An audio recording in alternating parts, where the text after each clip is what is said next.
Welcome back YouTube, I have Ahmed again from In-Depth Tech Reviews, and this is my first video in the S21 Ultra comparison series.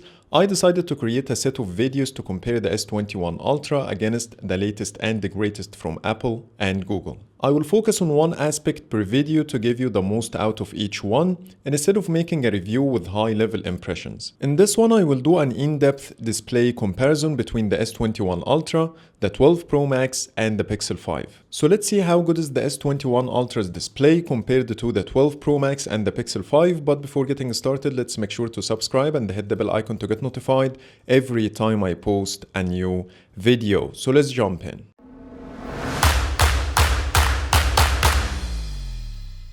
Let's start with the colors and white balance. Right off the bat, there are a lot of differences between the three when it comes to the display settings. To simplify things, I will do the comparison in 3 different rounds. In each round, I will declare the settings used, then I will show you a photo and a 15-second video. The brightness of the 3 displays is calibrated using my light meter, ranging from 408 to 410 lux, which is the closest I managed to get. My camera profile is set to neutral without any color grading, and the ISO is fixed to 200. In round 1, the S21 Ultra is set to vivid, and the white balance is set to default, and the video enhancer is turned off. The 12 Pro Max has the True Tone turned on, and the Pixel 5 will have the colors set to adaptive. You will immediately see the S21 Ultra has the most saturated colors, followed by the Pixel 5, and the 12 Pro Max comes third. And when it comes to white balance, the 12 Pro Max is the warmest because of the True Tone. The Pixel 5 and the S21 Ultra look very similar with a lot cooler white balance. Now let's start the video playback.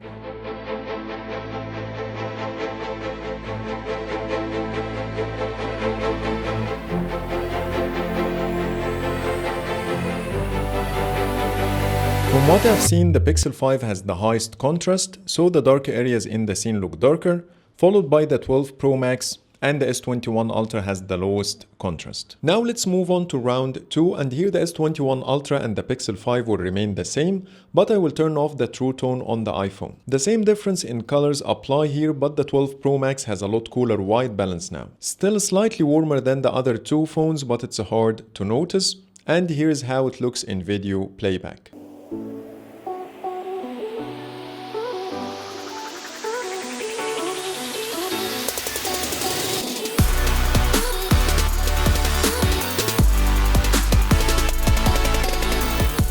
Now let's move on to round 3. And here the S21 Ultra and the Pixel 5 will be set to natural, and I will keep the True Tone turned off on the 12 Pro Max. Now the colors on all phones share almost the same level of saturation, so I hardly see a difference between the 3. The S21 Ultra in this mode has a slightly warmer tone than normal, so it's closer to the iPhone 12 Pro Max's white balance. But the Pixel 5 always producing the coolest white balance without any change in all rounds. And here how they look in video playback.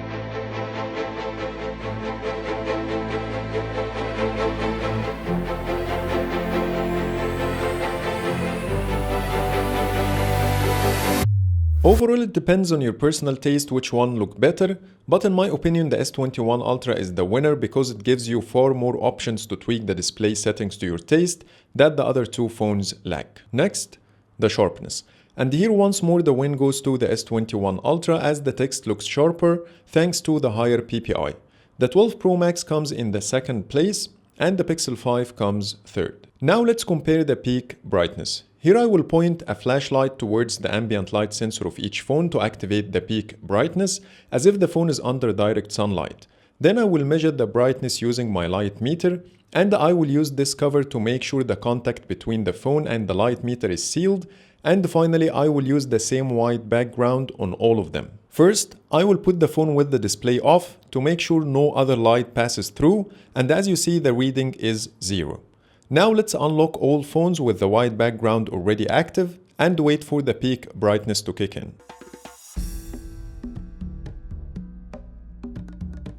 So as you see, the S21 Ultra is the best with 1394 lux, followed by the 12 Pro Max at 1102, and the Pixel 5 is not far behind with 1094 lux. And here how they look in direct sunlight. First, the auto brightness is turned on all of them to make sure the peak brightness will get activated.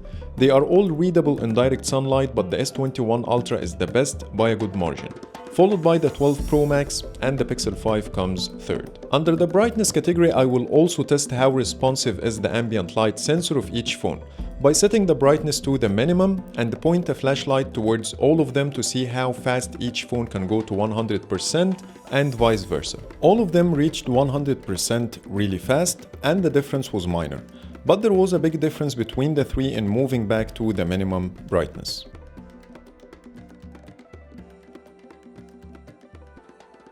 The S21 Ultra was first, the Pixel 5 took 7.5 seconds more than the S21 Ultra, and the 12 Pro Max took 42 seconds extra, which is a lot of time. But maybe Apple designed it that way for a reason. Next, the display smoothness. The S21 Ultra now supports 120Hz refresh rate at 1440p, which is the current settings I'm choosing. The Pixel 5 is set to 90Hz, and the iPhone is only supporting 60Hz. Now let's compare the scrolling. This video is recorded at 120Hz, then slowed down to half speed in post to show you the difference. Honestly, I didn't feel that much of a difference between the 90Hz of the Pixel 5 and the 120Hz of the S21 Ultra in scrolling. But there is a big difference when compared to the 60Hz of the 12 Pro Max. But overall, the win goes to the S21 Ultra, followed by the Pixel 5, and the 12 Pro Max comes third. And the final category is the aesthetics. Starting with the cutouts, the 12 Pro Max lags behind due to the big notch in the center that takes a relatively big portion of the display versus the more appealing hole punch design used in the S21 Ultra and the Pixel 5. When it comes to the bezels, the 12 Pro Max once more lags behind because it has the fixed bezels. The S21 Ultra has the thinnest bezels on the left, the top, and the right sides, while the bottom side is slightly thicker.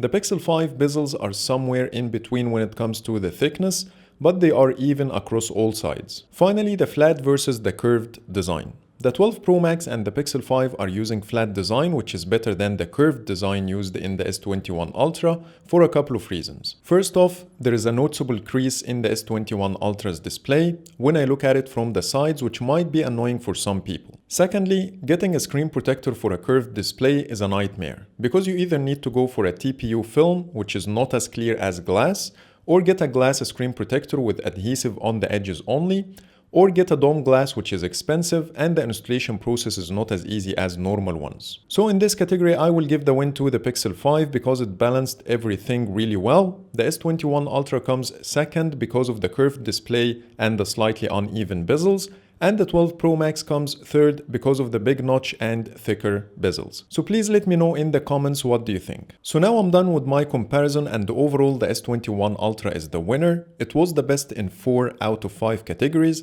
the colors and white balance, the sharpness, the brightness, and the smoothness. The iPhone and the Pixel 5, each one had its own strengths. The iPhone was better in sharpness and the brightness, and the Pixel 5 was better in refresh rate and the aesthetics. So I will call this one a draw between the two. So stay tuned for my upcoming videos about the S21 Ultra and how it's compared to the latest and the greatest from Google and Apple. There are a lot of in-depth comparisons and exciting topics that I will talk about, and if you want to stay up to date with my videos, please hit the subscribe button and the bell icon next to it. Thank you for watching, and see you in the next video.